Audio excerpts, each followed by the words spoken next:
notre deuxième intervenante, c'est Isabelle Sokolov. Isabelle Sokolov est médecin addictologue.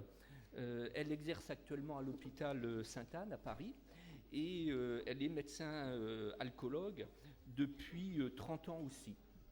Donc Isabelle va nous parler du workaholisme, voilà. Elle va nous préciser exactement ce que c'est. Hein. En fait, on peut dire que c'est ceux qui sont un peu bourreaux de travail.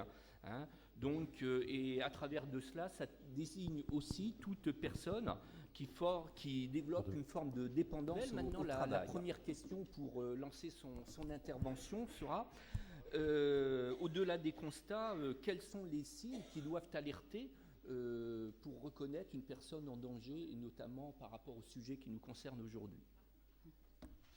Avant de parler des signes de workaholisme, je voudrais vous exprimer un peu moi ce que je fais. Je suis médecin addictologue et je vois donc des patients qui sont en état de souffrance, en état de stress, en état de demande de reconnaissance, et qui soient addicts soit à des produits comme l'alcool, les médicaments, la boulimie, ou même je vois aussi des patients qui sont addicts à des comportements tels le jeu de grattage, le casino, les lotos, les jeux vidéo. Et maintenant, je suis surprise quand même dans mes consultations de voir de plus en plus de patients qui sont atteints de workaholisme parce que, en fait,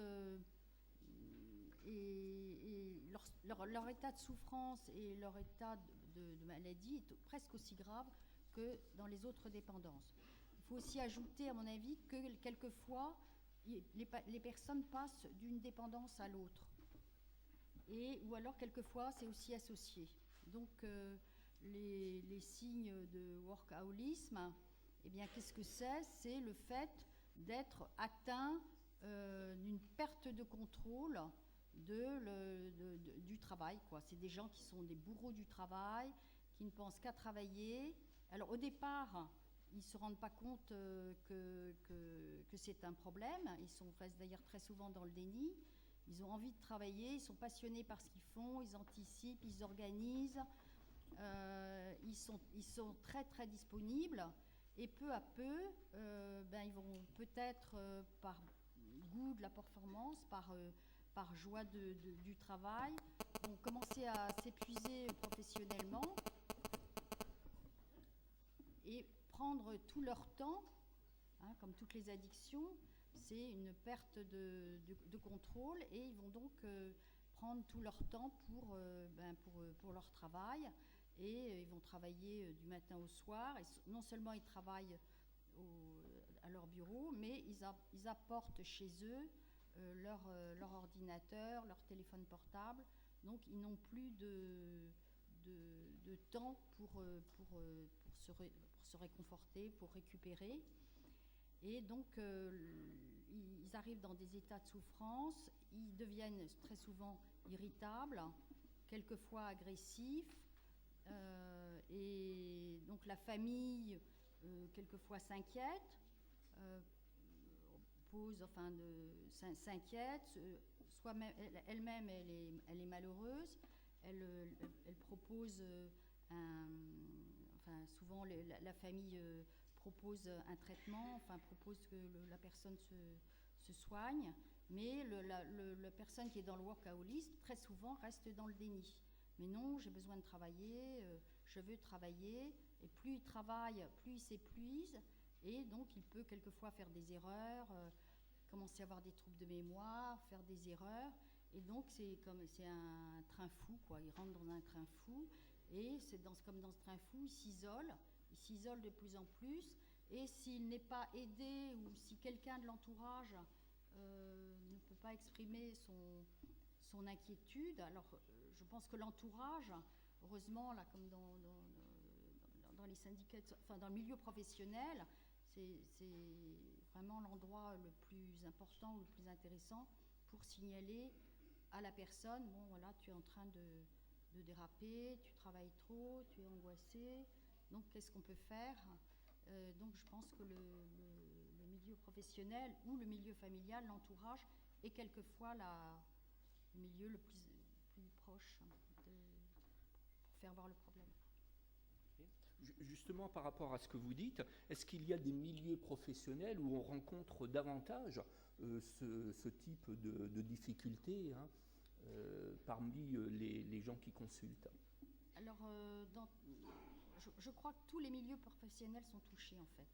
Que ce soit les cadres, alors il y a beaucoup dans le milieu médical, même dans les hôpitaux, où l'administration dans les hôpitaux prend de plus en plus de place. Donc les médecins, les soignants se sentent souvent dévalorisés par la surcharge de travail, auprès des patients, les responsabilités auprès des patients de vie ou de mort. Hein. Beaucoup de réanimateurs, d'anesthésistes sont souvent pris de burn-out. Et puis même les infirmières, les aides-soignantes, car très souvent il y a un manque de communication, à mon avis, entre l'administratif et le corps soignant. Mais aussi, on voit les mères de famille, on voit Moi, j'ai vu une histoire, c'était lui-même, c'était un gestionnaire de fortune, et c'était lui qui était chef de son entreprise, et il était son propre bourreau, puisqu'il travaillait du matin au soir, il prenait tous ses week-ends, tout son temps de travail. Je lui disais, mais est-ce que vous avez pris un peu de vacances? Non, j'ai pris 3 jours. Et c'est sa femme je connaissais bien aussi son épouse, et qui m'a appelée en me disant qu'il devenait extrêmement irritable, agressif avec elle, dans son travail qui devenait inefficace. Il était incapable de déléguer. J'ai réussi à lui téléphoner. Et en fait, c'est l'amour de sa femme qui l'a sauvé. Parce que je lui ai dit, là, votre femme est en train de perdre pied. Et donc, il faudrait peut-être penser à elle. Et au lieu de penser qu'à vous et à votre travail, ce serait peut-être important que vous réconciliez avec elle. Et c'est ce qui l'a permis de prendre du recul et après, tout doucement, reprendre sa... Alors, lorsque nous préparions cet échange, vous me disiez aussi qu'il y a des entreprises qui ont mis en place des choses qui s'avèrent particulièrement positives. Alors, j'ai entendu, je ne sais pas si vous l'avez entendu, il y avait une émission à la télévision de Jean-Michel, comment il s'appelle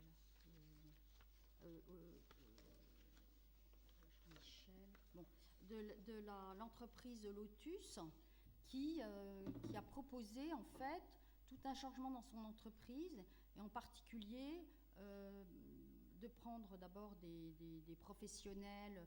Lotus, c'est toutes les voitures de sport. Hein, c'est l'entreprise de voitures de sport qui... Comment ? Tout de suite. C'est pas les papiers toilettes.